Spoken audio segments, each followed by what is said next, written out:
Welcome to Not Milk Never Milk. Subscribe if you're lactose intolerant. You'll start by confirming Windows is updated and you have admin rights.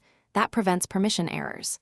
Once done, gather your VPN provider details: server address, protocol recommendation, username, and password. Next, open Settings, go to Network and Internet, then VPN, and choose Add a VPN connection. Make sure to pick the correct VPN provider type and fill server info precisely.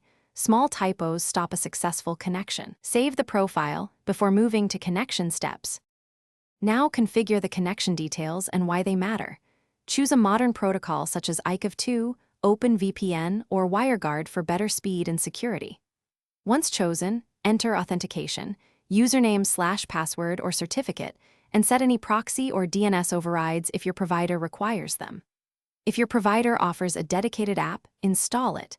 The app often handles protocol selection, kill switch, and split tunneling automatically. Make sure to test connection preferences and save changes so Windows uses the right settings each time. To finish, connect using the newly added profile or your provider's app and watch the status indicator until it shows connected. Verify the VPN works by checking your public IP and accessing geo-restricted resources you expect to reach. Make sure the kill switch and DNS leak protection are enabled if privacy is critical. If something goes wrong, first recheck credentials and protocol, then inspect Windows firewall and antivirus for blocked ports. Restarting the adapter or reinstalling the